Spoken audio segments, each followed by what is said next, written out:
All right, guys, we're going to the gate here for the Grade 1 Diana Stakes, the first Grade 1 of the Saratoga meet. Guys, so exciting. 4 out of the 6 fillies and mares here from Chad Brown. Bleecker Street, one of those undefeated 7 starts. And Aaron, she's 4-5 here. Is that a good price to play her if you like her in the spot?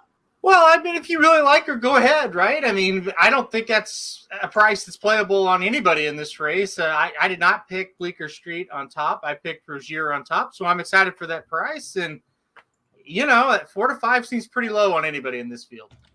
Jared, you were talking that she was your top pick in here. What do you think about the price? And I guess who scares you the most if you were supporting Bleecker Street at that price? Yeah, I mean, she's 7 for 7, so it's hard to go against her. And even if you are playing against her, I mean, you got to be worried about her. She did beat the 4 Rozier. It would be the horse, you know, I'd be most interested in from a value perspective. You know, she's an underlay at 4-5, I think. And then 7-2 on Rozier seems there's more value there with that horse, especially when you consider we're talking about going off one race where their odds were the other way around. Rozier was under even money last time they faced. And so one race, to me, like, I need to see another matchup here, and so we're going to get it. So there's more value there with the 4, I think, than there is with the 3.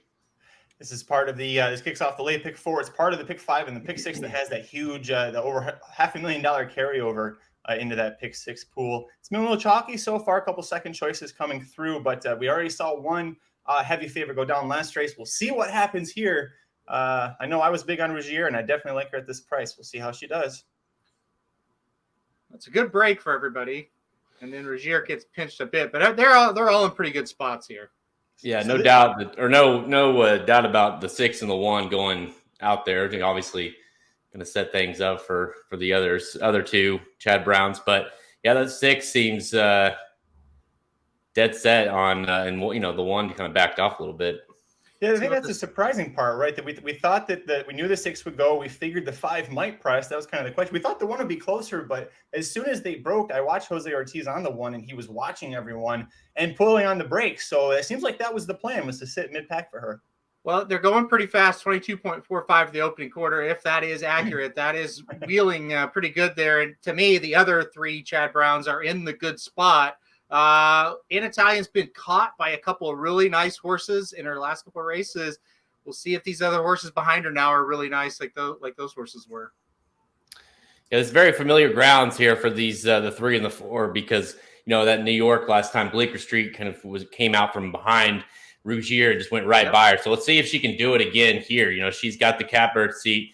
The 4 has kind of the head start there. But the 1's got to jump on both of them.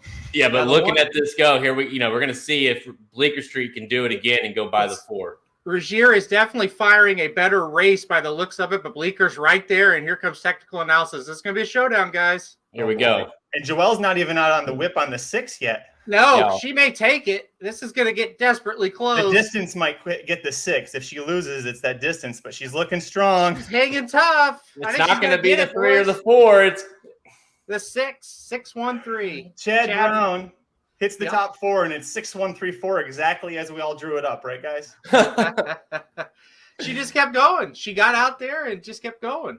Chad Brown has 4 of the 6 horses in the race, and the horse that was the highest odds of his 4 goes gate to wire and does it pretty easily. Let's be honest. I mean, that was not exactly an overly close race whatsoever. You know, the 6 just cruised, and you know, she went fast. She went really fast. If those times are right, she went incredibly fast. That's a really impressive race from an Italian. Yeah, absolutely. I mean, we were talking at the backside that she could be doing the job of setting it up for some of these other runners. And like you said, by the time she was out by herself. And man, like you said, when Joelle said, let's go, she was gone. And I mean, you could tell about the stretch this race was over. And how about Joel Rosario just riding fantastically at Saratoga like he always does, no matter what other people say on this channel. He just wins races year after year on horses. And he usually wins on horses in our favorites. So another great day for Joel Rosario at Saratoga. Anyone that has been, trashing him has got to be like eating their words somewhat, you would think, or like questioning maybe how smart they are. I don't know. Like you'd wonder how they would even be in this business talking like that about someone like Rosario. especially when he helped them cash a pick 5, the first pick 5 of the meet for the product that they put together. So he did that in race 5. We're waiting to see if Mike Somich is going to hide his face calling live from Saratoga. Not a big fan of Joel Rosario so far this year, that Mike Somich. Probably, especially not after this, because I know he didn't give an Italian any credit when we previewed this race for the Magic Mike Show. I can't remember the person's name. If you do watch this and you see it, shout yourself out in the comments. Somebody did say they were playing in Italian to win as their top pick because it always seemed to them like the longest priced Chad Brown horse wins it. And I mean, we saw that earlier this year with Tribuvan, right? With Manny Franco, now in Italian and Joel Rosario. It's frustrating as a handicapper because you never really know which one of these Chad Brown's horses are going to do what. But listen, at least they all fired. Well, in all seriousness, it is incredibly frustrating when you look at this race because it is, we all knew this was, even though it was a 6-horse field, it had a little bit of a handicapping puzzle to it just because the 4 different horses of Chad Brown and which ones in there to make the pace and whatever. And you look at an Italian who has been good, but, is not a grade 1 winner. And of course it is now. But the last 2 has been like good, not great. Obviously beat by Speak of the Devil, got beat by Regal Glory, looked like was not quite good enough, in those races. And then especially you assume stretching out would be even tougher on her. And then you look at the 3 and the 4, especially if you want to talk about the 3, it made perfect sense. And this race was set up perfect for the 3. And you're telling me that the 6 wins, I don't know what the final margin was, but 6 beats the 3 by 6 lengths, 5 lengths, whatever it was. I mean, it's just hard to kind of come up with that when you're looking at this race. No, absolutely. It really was. And I think it was Nick Feldman that said that he was going to play in Italian in the chat there, Magic. So, yeah, big congratulations to him. If he stuck by that opinion, no reason to think he didn't. You hit it on the head. Even when you're watching the race unfold, you thought, well, it could be setting up. And it just never did. She didn't come back to him. And maybe the stretch out was the key. You mentioned it in the race, Magic. Maybe the distance is going to hurt her. Well, maybe the mile was just a little too sharp, and she was able to extend that speed, and the closers weren't coming quite as strongly when they stretched out to 1 1/8 miles. And, yeah, by the way, Joel Rosario now tied with Irad Ortiz for the meet lead in riding right now. They each have 6 wins, and that's back-to-back stakes wins for Joel Rosario as well. He won on 12-1 shot City Man in the Forbidden Apple. That's 3 for Joel Rosario today. No favorites out of those 3 as well. So, like I said, another strong meet going on for him right now.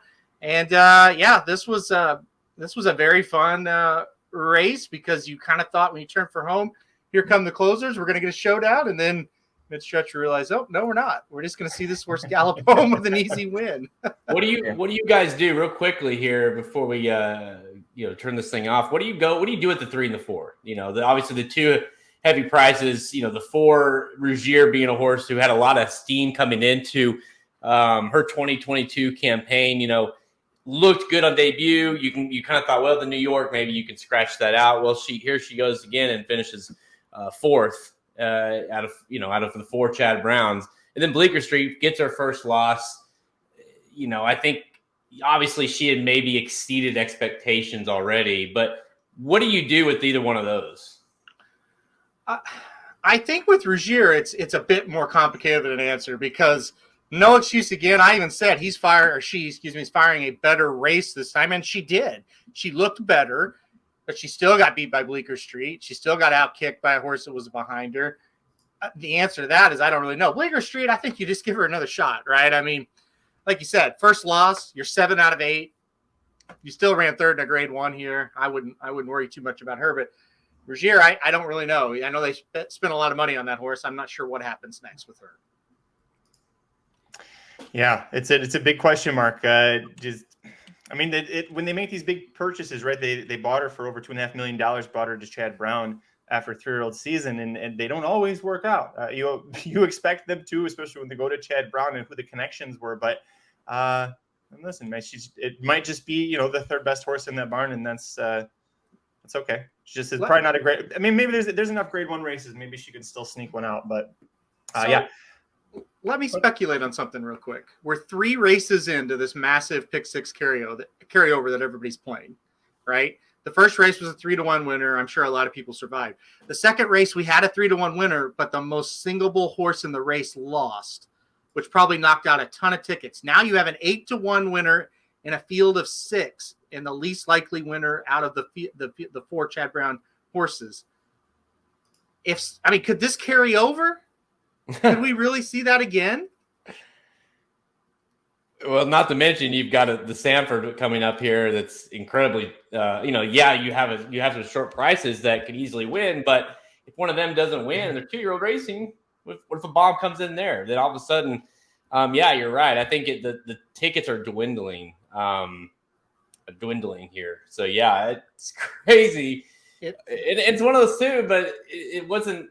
It's not like insane horse. Baby Yoda, obviously a lot of people could have used, not as many as obviously reinvestment risk, but it's possible to get there. And then this horse, obviously it's a Chad Brown horse. Like it's possible to get there. So there's still some tickets, you would think, but it's dwindling. If we can get one more bomb home in one of these last couple legs, then maybe we got to carry over going into Sunday. I think you mentioned it. And we're going to react to the 10th race. So the Sanford, if something goofy happens there and you get like a 20 to 30 to 1 shot, I think it's going to carry. So stay tuned. Well, and 2 of the final 3 legs are on the turf. One of them's a lower level claiming race, and the other one's a really tough allowance race. So we'll see. Go check out the Sanford replay after this and find out what we thought about then. Hit like before you leave, subscribe to the YouTube channel, and visit us at racingdudes.com. We'll see you at the spot.